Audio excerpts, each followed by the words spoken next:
Hey guys, before we get to the show, I just wanted to tell you real quick that we have a new website and it's got a new shop feature with all of our products in there, workbooks, DVDs, Blu-rays, you name it. And we've got a promo code for you, and it's going to give you 20% off of your entire cart. We'll have that a little bit later in the show. Our team is deep in the editing cave as we sift through the footage from Egypt and Jordan for Appian Media's Out of Egypt docu-series. However, this project isn't 100% shot on location. We're rolling out a new creative style. So today, we're talking with my brother, Jeff Dehut, the animator and art director for Out of Egypt. He'll explain the style and what goes into the creative process. That's next on inRoads.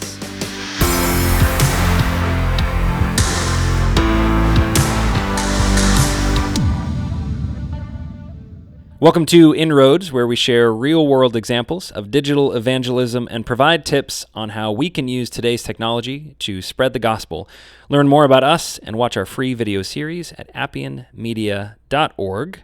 So for the first time in Appian Media's history, something we probably should have done in year one was interview this guy. And you say year one because this guy, that's right. Jeff is his name. We won't call you this guy the whole time. We could. You could.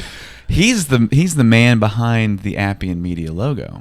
Yes, that is true. Right? Yeah. So from the very beginning, when it was like, hey, we need some illustration, we need this type of work, it's like, I know a guy. You know a guy who could do this. And Jeff caught on to the vision and created this, I think, really kind of iconic. It has the become road iconic through the A, and it looked a little bit different in the beginning. It's evolved slightly over the years, but that was a fun project. You know, when you make a logo, you always want to build brand awareness. And like my children, anyway, I can just show them the A, and they know exactly. And they just know. Yeah, so that's that comes over time. Like, that's right. I can make a pretty picture, but the brand awareness, that's your job. That's true. We're working at it. We're doing our best. It's a project in the making. So if you were a complete stranger to us, we would start with questions like, tell us a little bit about yourself and where did you go to school and background. But, we got to assume that some of our listeners don't know who you are at all. Yeah. So give us I'm your Jeff entire life story. Dehut. My life story summed up. I grew up, like my brother, in the Pacific Northwest, Oregon, and Washington, and then we moved out to Indiana when I was a teenager. I stuck around Columbus, Indiana, went to school there, studied graphic design and photography, and then worked at a large coffee company for a long time, looking for a job. Whose I don't logo know how much is also iconic. Marine. People are aware of this coffee company. They don't need me to advertise. But that was an interesting time looking for work. And then actually both of us got the first job in the creative field, making art and animation for mobile games. That's correct. Yeah. Award-winning mobile games. Award-winning. Throw that out there. Games that my I've kids heard you now talk about play that. 7 or 8 years later. Oh wow! People that was great. When they see what I do, they always say, "Oh, I can't even draw a stick figure," and I'm like, "You have no idea. Yeah, this is what I did for the first." Yeah, we literally made a game about stick figures, and it. Yeah, we did. I mean, does it kill your soul a little bit to get this degree in graphic design and art, and then somebody tell your employer say, "I want you to draw stick figures"? At first, yeah, a little bit. There was a little bit of, man, I could do so much more than this, but working on that project, it still influences the work that I create today. And I think it has morphed into a good way. At the beginning, I was fighting against it. Oh, it's so loose and gross. And then I remember Charles Schulz drawing Peanuts. If you look at those lines, they are not very crisp. Mm-hmm. But Peanuts, people know about Charlie Brown and Snoopy, right? So I kind of grew into it. I let it grow into my artistic tool set. So if you were to summarize, I mean, that was almost a decade ago, Jeff. We are getting old, a long right? time ago. So if you were to summarize the type of work you've been doing since then, it's all over the place. Yeah. So I went from the mobile games, and I created my own tabletop game, kickstarted that, and a year later kickstarted an expansion for that, and that game led that whole project. I didn't know anything about it, so from start to finish, I was creating all of the art, the game design, the package design, getting into manufacturing. Everything that I learned in that project led to the next job that I had, which was doing logos and branding and websites and everything involved. I did that for about 4 years. And then I got back into board games, worked with my publisher. And then something happened around the whole world that kind of threw manufacturing and production off for everybody. And I went out on my own. And the last couple of years, I've been working for myself, doing the same types of things, logos and branding and everything visual. Yeah. And I'll just say, like, if you are listening to this podcast, this is probably one of the episodes where you're going to want to go to the YouTube channel and watch the podcast, because as you just said, it's very visual, and maybe we'll try to paint good word pictures, but it's just not the same. It's not the right. same. You've got to you've got to see it. It's very whimsical, Mm-hmm. but I know, Jeff, your ability has always been like you would be one to sit in a coffee shop and draw people, sketch them so fast as they're coming and going. You know, you have the ability to capture pretty realistic images, but I know you tend to gravitate more towards the whimsical and cartoony kind of, and then obviously we're going to talk about this later in the show, but what we've commissioned you to do for Out of Egypt is kind of a departure from your typical. Very much. You know, it's more of a series and serious, gritty kind of look. But the fact is, you cover a broad range. Yeah. Of I have most artists kind of stick in one genre. Yeah. And you really have gotten more of a broad range. I think it's a double-edged sword because when people are looking for an illustrator, typically, like, that's your style. That's what you market to your potential clients.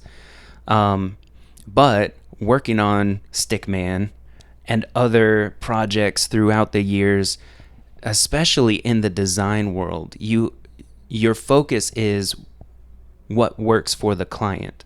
Like, you forget about your own style. Your focus is what is best for this project and this client and what can get their message out in the most effective way. So you have to be flexible visually. And it's cool. We can get into this more, but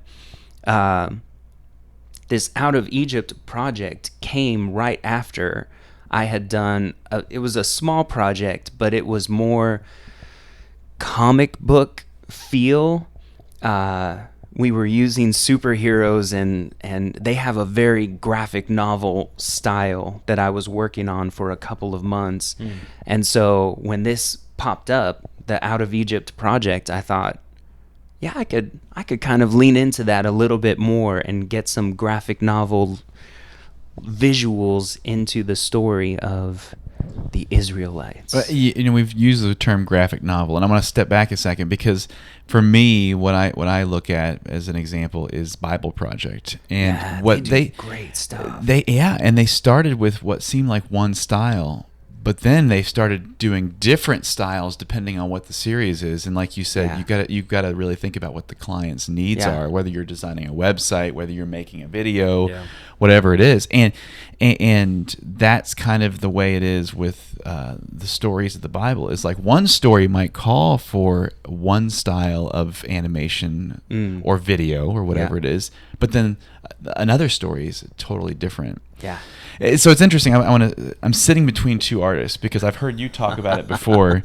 You're not an artist. I am not an artist. Like I think if I were to draw Stickman, they would be like, "You're fired." No. Like that is the worst Stickman. You'd be surprised. You would be surprised. But it's interesting because I've heard you talk about before how when you were growing up taking notes in worship, like you would draw pictures. Oh yeah. Like, and I'm sure that was probably similar for you. still do that. You still do that. I mean, I did that until I had children. So I was doing that into my and early 30s. You were saying this morning, Yeah. your son does that now. Yeah, my like, son does that. For me, like that's an amazing thing because it shows how different people's brains can still retain the information, but I guess I don't know what the word is. They put it out in different ways and they communicate it in different ways. Well, there are some.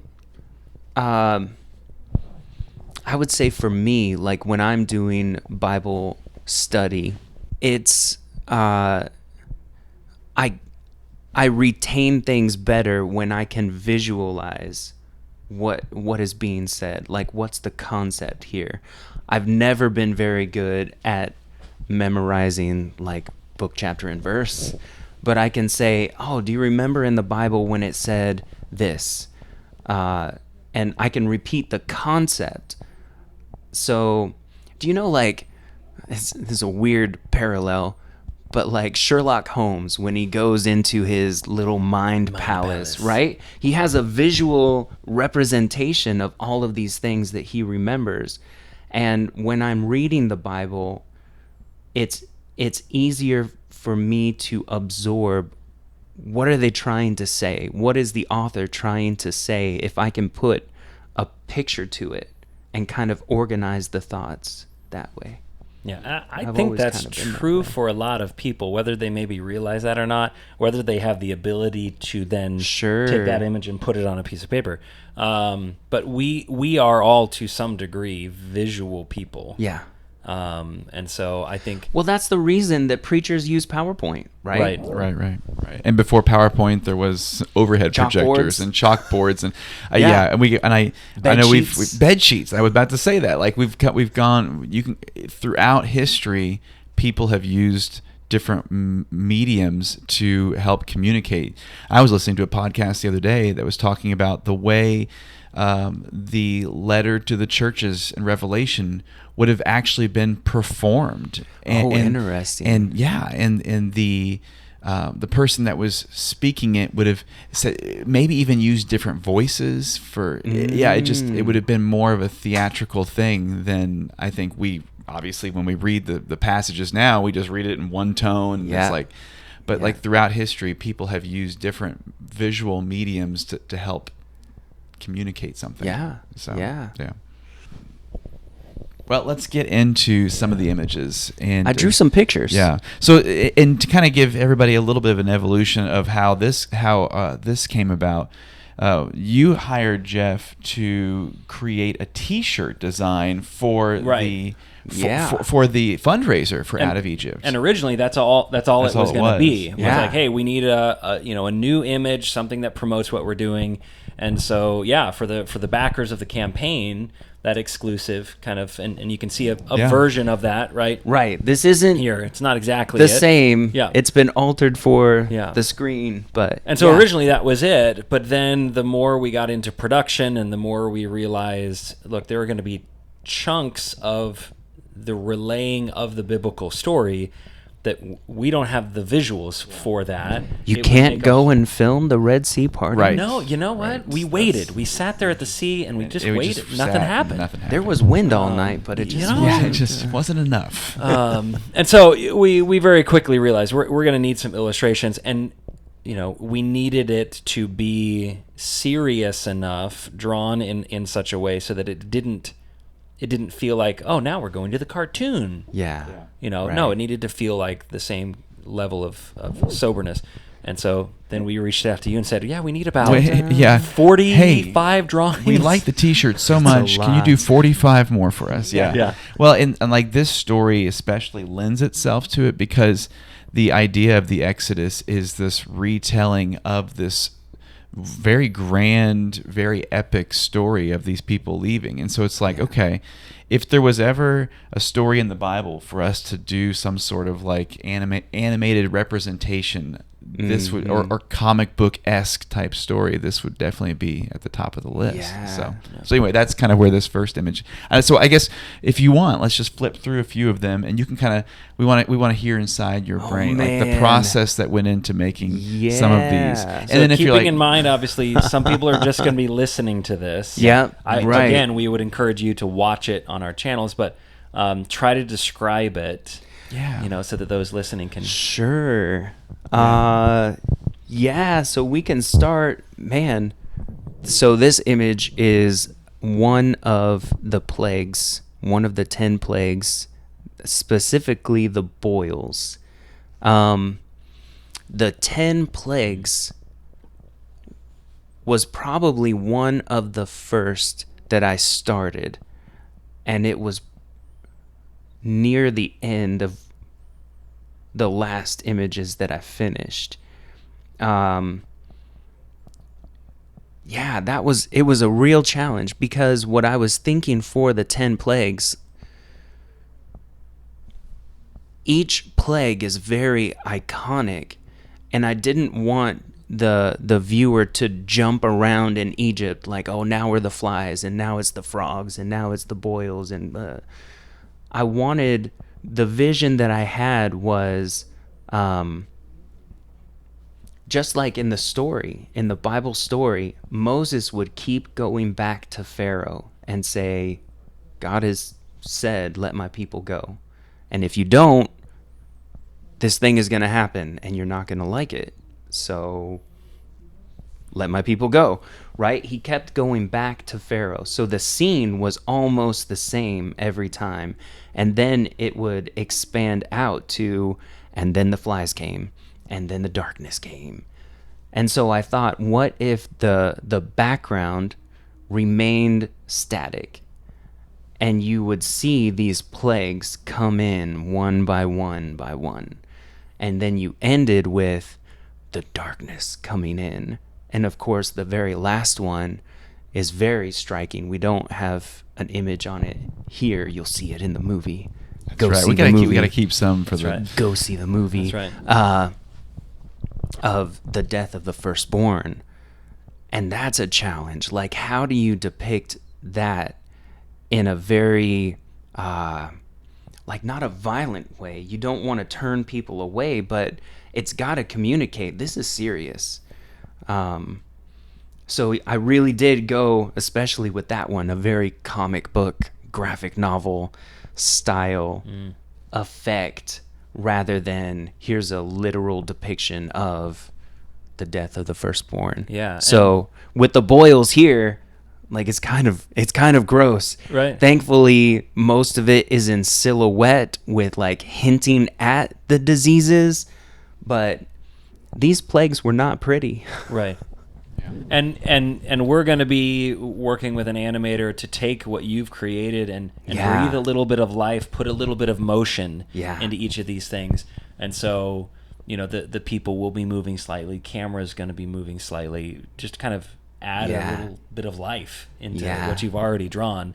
And I think that's going to have a powerful impact. Yeah, and so, I mean, if you can imagine these being animated, I imagine the sound design, that's kind of where my mind goes, is the sound is going to be, it'll bring, like I think about the boils specifically, it'll bring that to life in a way that, maybe it's a little bit grotesque or a little bit graphic, but it's like, and that was the idea. If we could just get people into this place where they can almost feel it and hear it and see it in a way, it's like that's because the temptation is we're reading text on a page, and that's powerful. That's the way God decided to communicate it to us throughout time.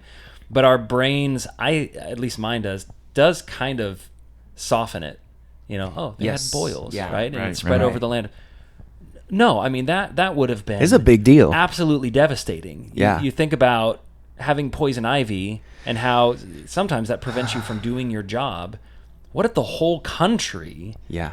had that type of disease all over? I mean, work would have stopped and family life would have been just absolutely devastated. And so adding these visuals, adding the sound design, it's what we're trying to accomplish. Is this was God's, and he says it numerous times, so that they will know that I am the Lord. Like, I'm going to leave He says that throughout the right? story. Yeah. Yes. I'm going to leave no question, and Yeah. it's going to be hard and devastating and not pretty. Yeah. And so, what you've drawn, and especially with some of these more powerful images, it's not going to be pleasant, but I hope it elicits the right kind of visuals Yeah. that we should have when we read the story. Yeah, I hope so. And it's like the story of the Exodus. It's so, the whole thing from beginning to end is so powerful.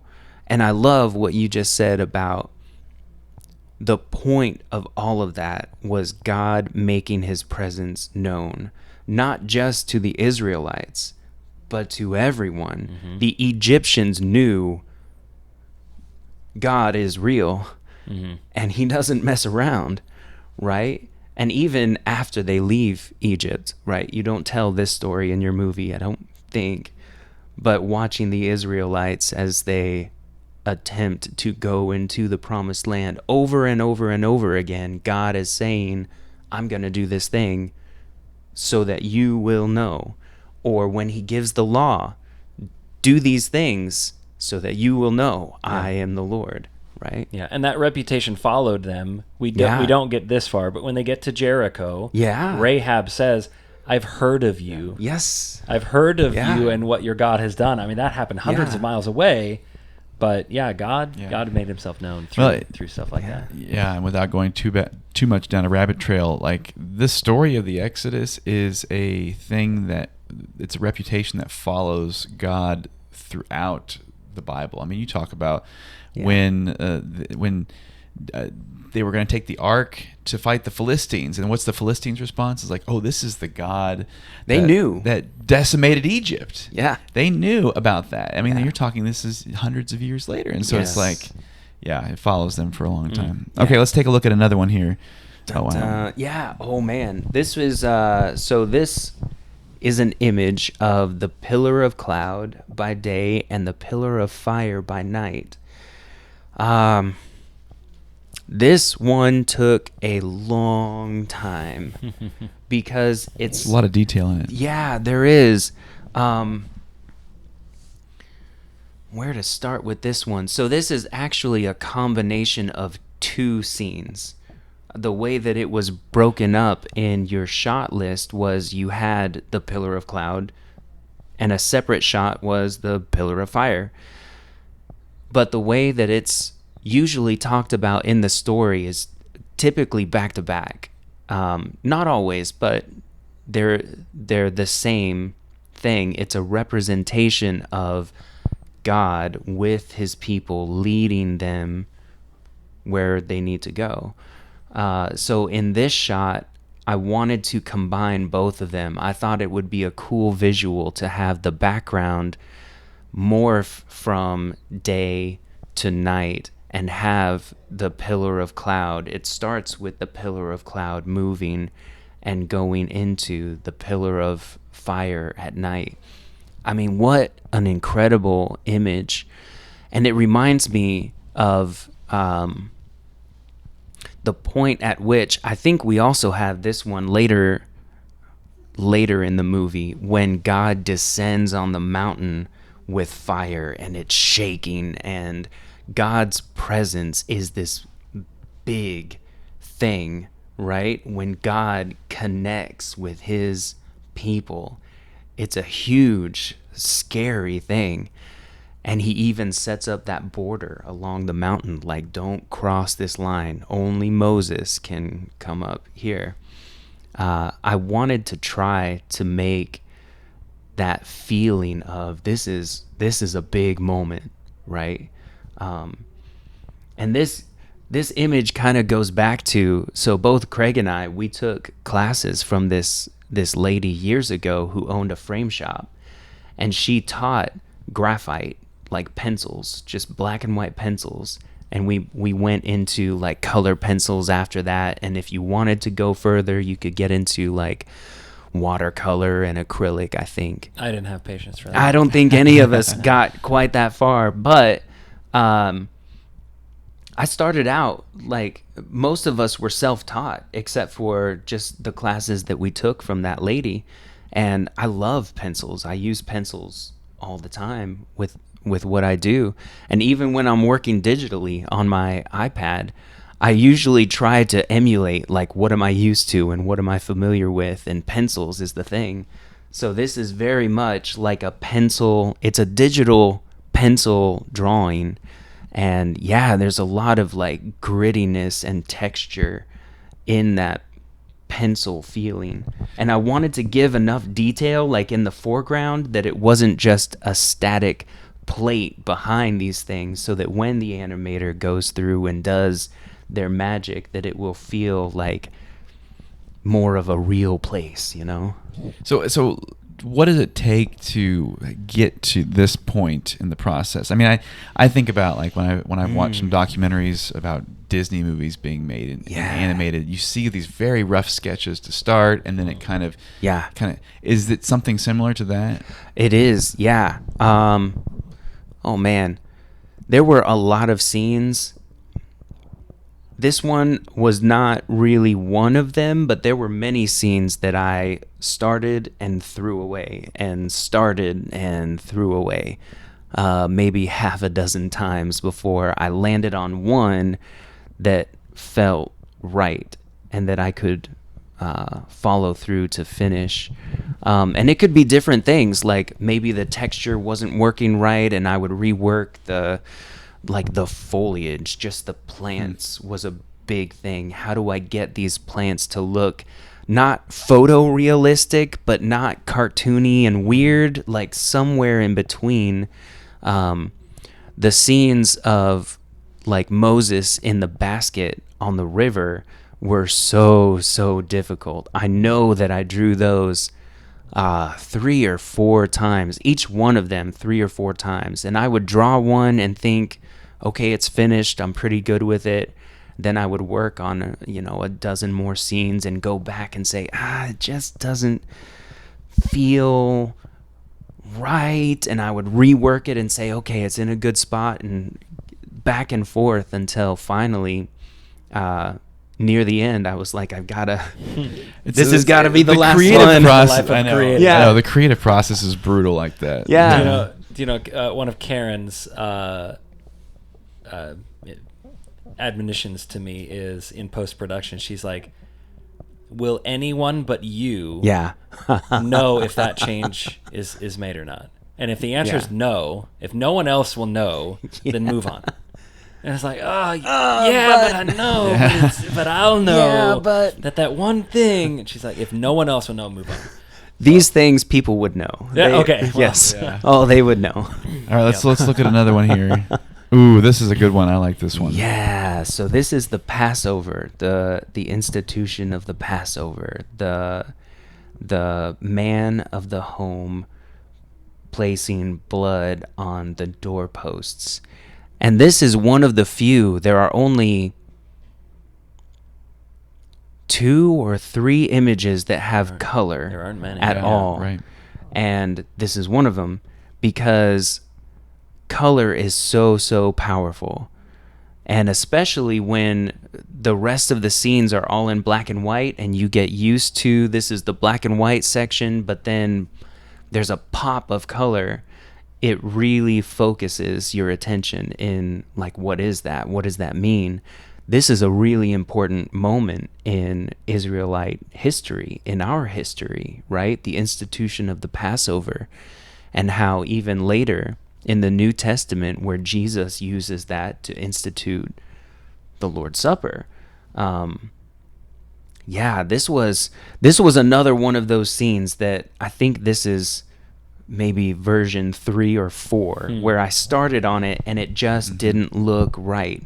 And there's not a lot going on here. It's just a wall with a doorpost and a couple of jars in front. Like, how do you make that look interesting? And it took many iterations to get that to a place where I feel comfortable it will be on a big screen and look okay. And again, like, I can't wait to see it animated. I'm already kind of imagining the slow camera push. And getting his arm to move across. Obviously, we'll see the blood appear. There's so many things that we could do with that, and it is very unique to Appian. We haven't done it quite like this. Now, if anyone has watched our Lessons from the Land series, both the Gospels and now especially with the Kings, we did start incorporating occasionally slight animated illustrations, and we were using things from the public domain, or other things. That was kind of the catalyst for some of this. Was we'd use those illustrations that you had taken and animated. We've had animations in our other projects before, Searching for King and Trial and Triumph, but they've always been more literal, kind of artist representations of different things, whether it's the city of Jerusalem or I remember Ephesus. We have a super talented animator that a lot of 3D animation, right? 3D animations, exactly. And his what he does when he animates those things is he's very literal about, like, I want to make this as historically accurate as possible. Which, like, we I think originally when we budgeted for this, we had that in mind. We're like, okay, we're gonna get some more of these historically accurate 3D animations.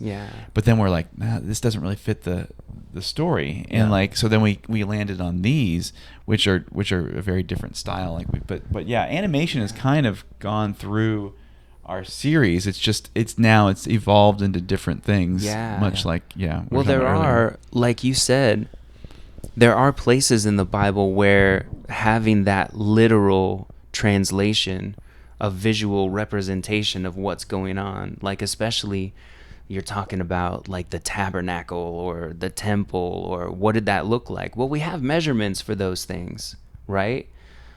But there are abstract ideas and also things that you can't really get a measurement for, like how tall were the waves that the Israelites walked through at the Red Sea? Like, what did that look like? We have no reference for that. Right? You can't go onto a stock website and get any idea. There is a big interpretation to parts of the story like that, but it's still so helpful to have that image of, well, that's a real place.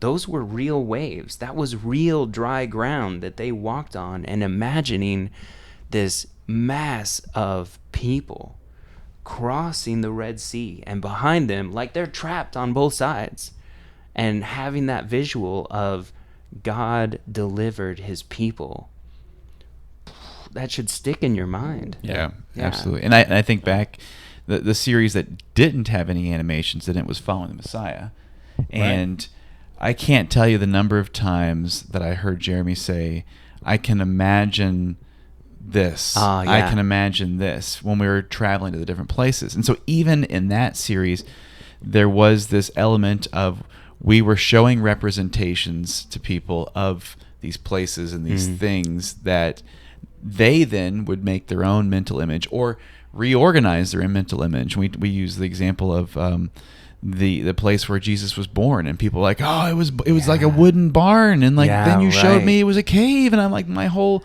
okay. So even without animation, we've been doing that from the beginning, and the visuals, as we were talking about early on, is just so powerful for people. So I think these are going to be really effective. And I know, Jeff, like this has not been the first time that you've been allowed to create visuals to get people more engaged with the Bible. This is stuff that you've done different things with your folks characters and other illustrations in the past, typically for children.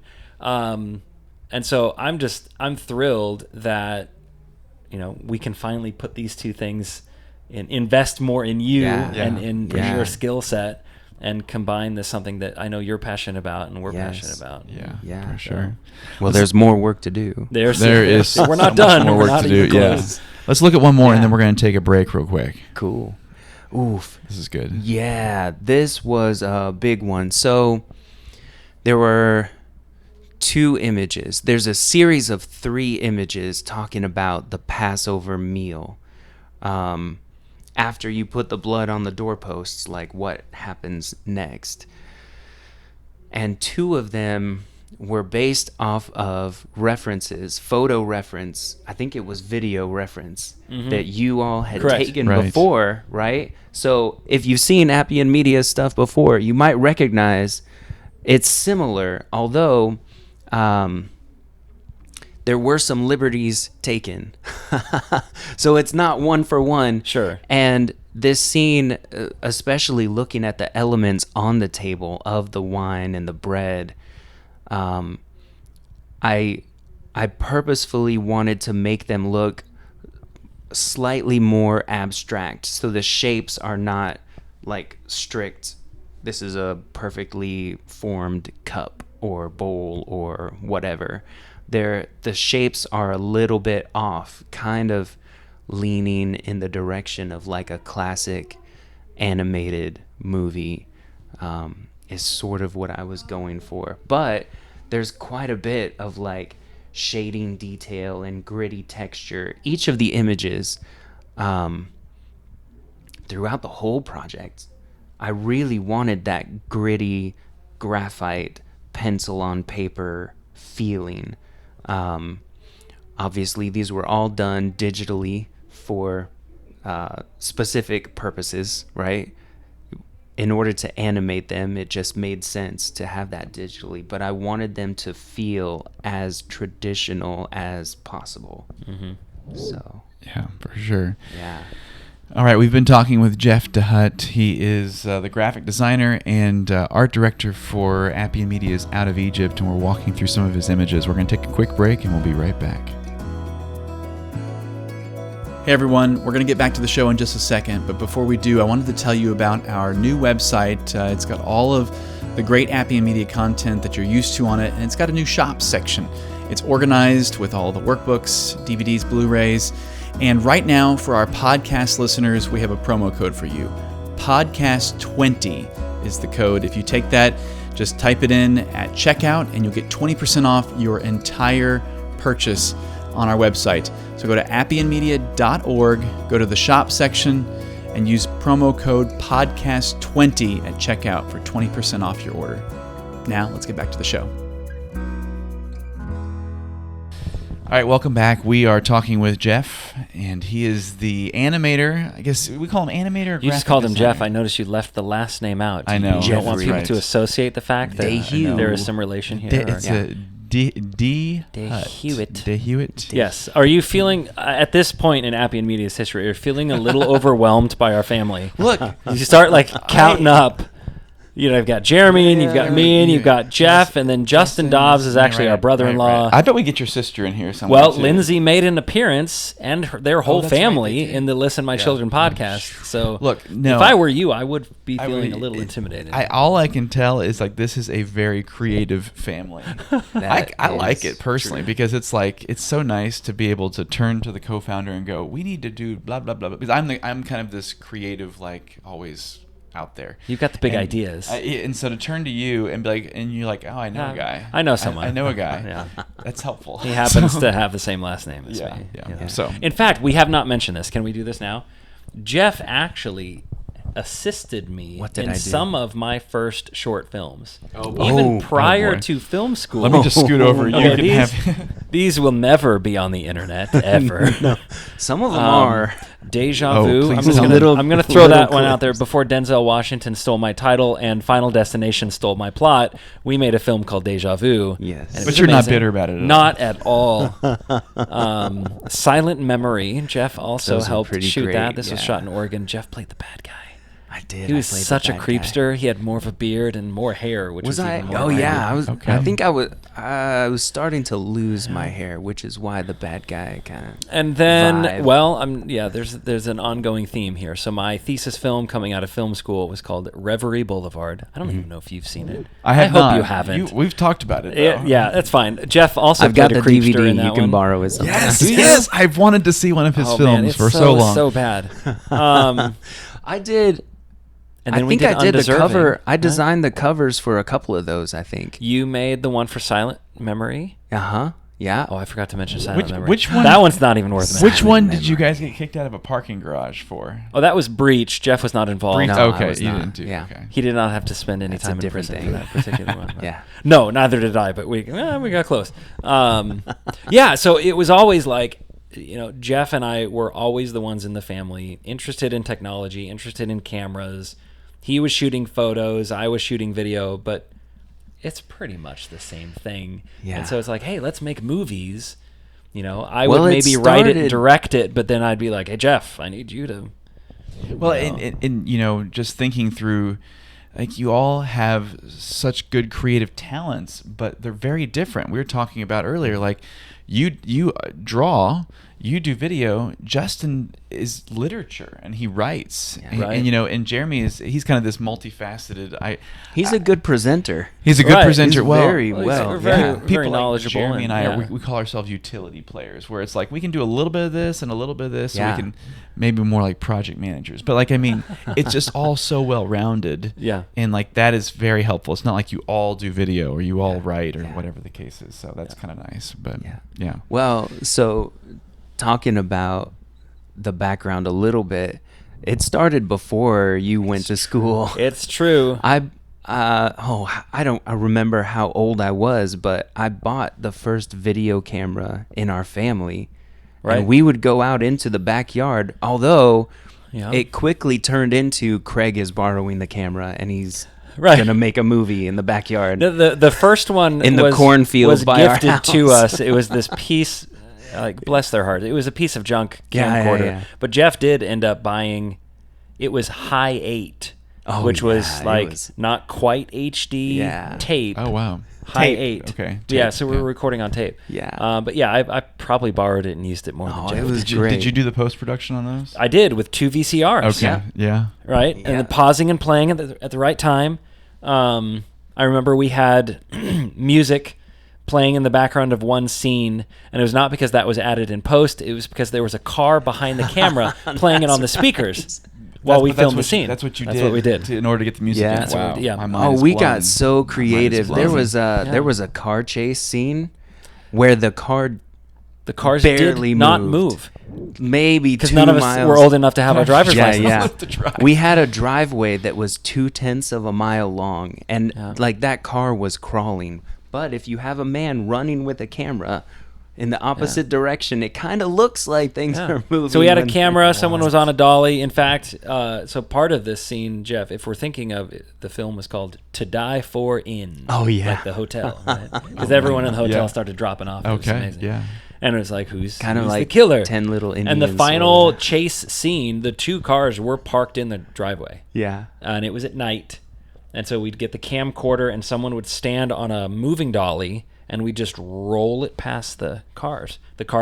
The engines were on, the lights were on, and we just roll it past and Yeah. roll it past. And when the Yeah. people would stick their heads out the window, we had a fan blowing. You know, This is brilliant. It's I tell you amazing. what, this It was is great. amazing. It really And so- was. Yeah. Although but these were not the films that I used No. to convince people to donate to Appian Media. To no. get us to Shocker. No. It's- But you have Shocker. to start somewhere. It's true. You do. Yeah. Yeah. Actually, there was a project before any of that. We were still in Oregon, and there was a homeschool group doing a project on the most dangerous game. Do you remember this? Do you know the story? Oh man. Are you Oh, familiar no. with that particular story? It's not an original to us. No, it's not it's an not. Agatha Christie, but something I like can't that. remember No. who wrote it, but it was a book, and they were doing a movie as part of their school curriculum. And at the last minute, the guy playing there's a recurring theme. The guy playing the villain dropped out, decided he didn't want to do that, and they said, "Hey Jeff, do you want to play the bad guy?" Jeff mostly. So you played the So I bad guy. played the bad guy okay, in yeah. that one, and also the guy who was supposed to do the editing dropped out at the last minute. So they said, "Hey Jeff, do you want to edit this movie?" And I borrowed equipment. I went into a TV station that had an old set of editing equipment where you had the 2 monitors and the 2 tape decks. Yep. VCR, Oh, yeah. VHS Yeah. tape decks, and the little machines where you splice it and copy onto your new. So I did that for this movie, and I mean, I loved it, but there So was you have something. post experience. Oh yeah, yeah. Why are we not using it? I don't know. Come on. I don't know. Get some old VHS tapes, That's and right. you got your guy. Yeah, that's right. If we could edit some of our Appian content on VHS, you specialize in that. That's what I'm hearing. Yeah, yeah. Well, I moved more into. Craig really took the reins on the video, and I moved more into the illustration, and the photography is like a close third, I guess. Graphic design, illustration are like a neck and neck. Yeah. But, Yeah. yeah. Well, we could go down all kinds of because true. you're doing fun, stuff yeah. with VR. Mhm. And I and am, you- yeah. yeah. I mean, so like all of these, I don't know, these mediums that are still kind of out there. Yeah. You're already exploring with what some real world VR is practicality fun. could be. Yeah. There's there's a lot of cool stuff. Although VR is a weird thing where it keeps saying, "Oh, it's the next big thing, it's the next big," for like 30, 40 years. And it never really takes off, right? But But the metaverse, Jeff. yeah, the metaverse, the it's coming. metaverse. Zuck And has been telling us all no, about it. It's going to be stupid. amazing. Nobody likes Nothing? the metaverse. Let me No. just put that out there. Okay. Nobody wants to live their life with You've been in there. goggles. I've been there, You've and been it's there. You not visited. fun. Not Listen, a fun place. No. Have you visited?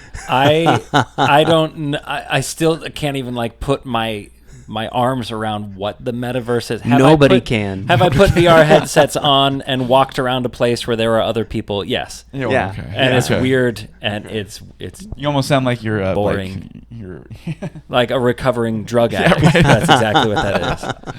I'll My never name go back. is- I'm wearing my the name is patch. Jeff Dehut, and know. I have used VR.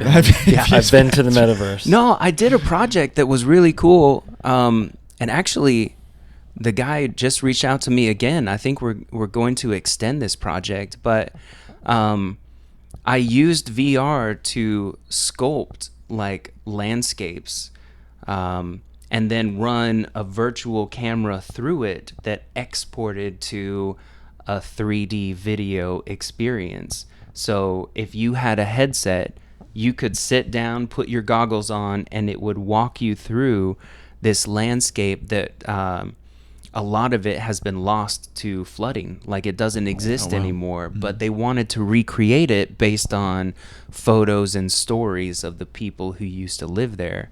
So there's some cool stuff that you can, I see VR as like a tool to another end. Like Yeah. it's not, I not where you really wanna don't camp out. want it to be this Yeah. thing that people live in or do their work in all day. I Yeah. think that's a terrible thing, but I think it's a cool tool for other things. Well, and of course, as we're recording this, Apple has announced their VR headset several Yeah. months ago, and like so, you could whenever buy a Apple- house, or you could buy this. You could buy that exactly. It's practically the same price, yeah. But we know that when Apple releases products, that's typically when it becomes more mainstream.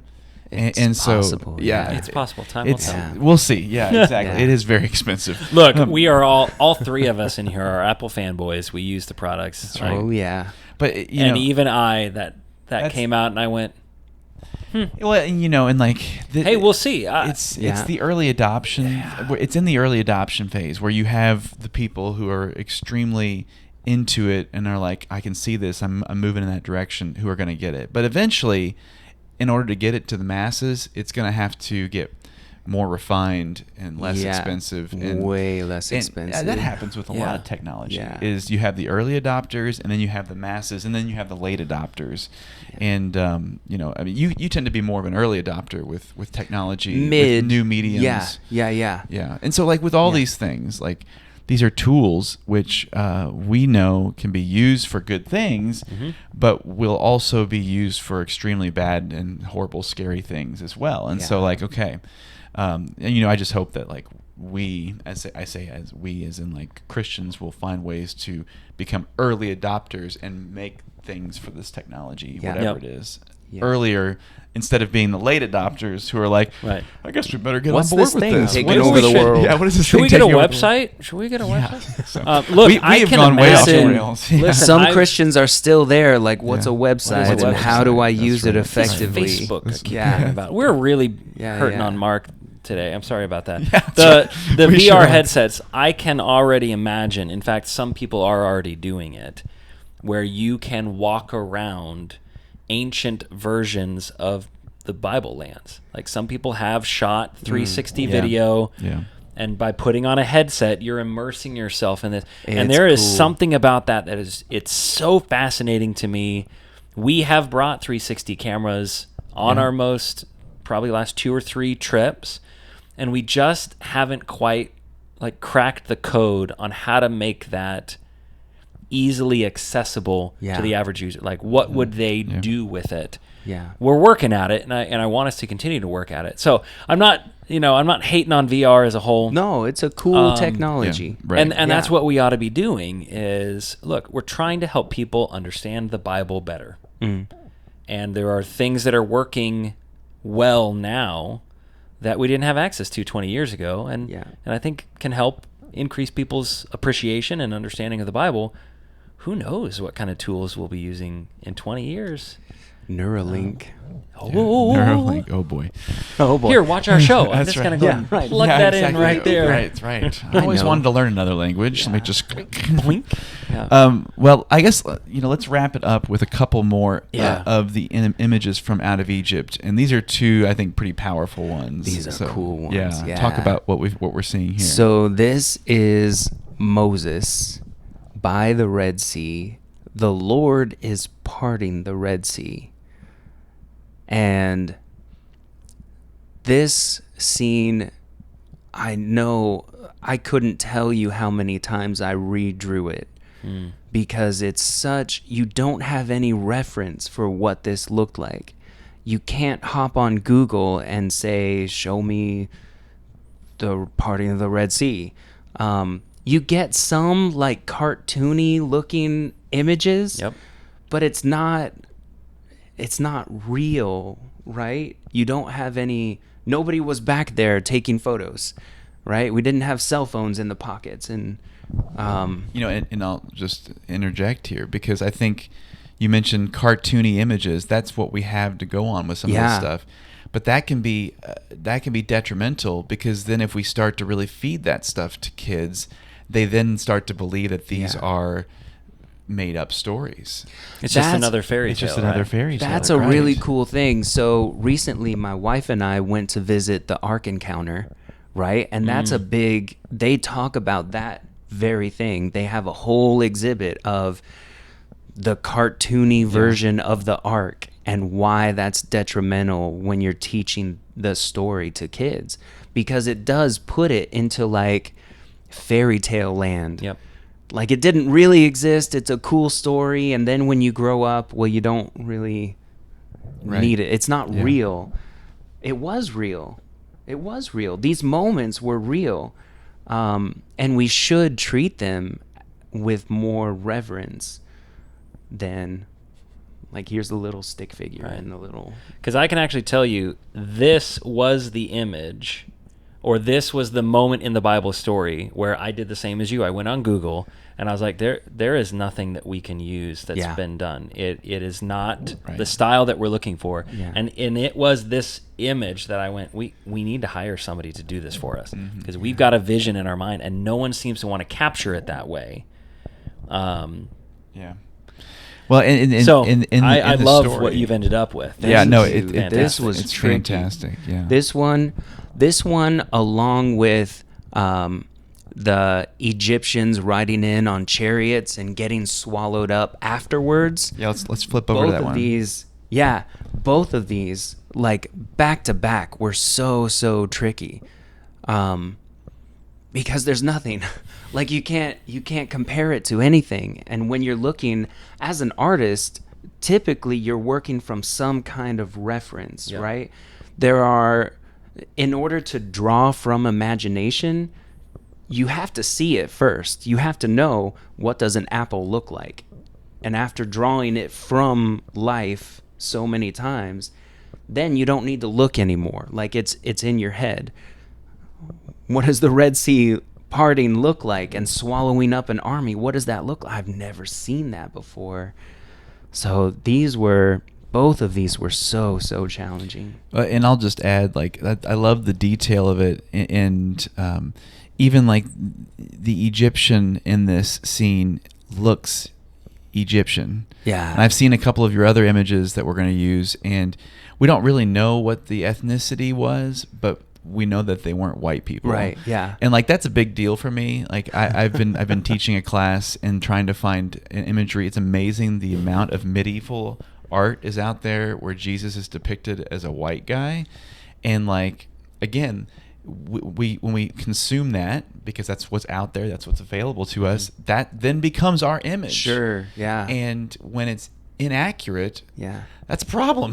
That's a problem. So it's like, even trying to get back to what realistically these people looked like, while we don't know for sure, we know what it wasn't. And like, I just appreciate the detail that you've put into these images. Yeah. And I think all of the people that are depicted in all of the scenes that I drew for this, for the most part, they're in silhouette, because there are a lot of details that we don't have.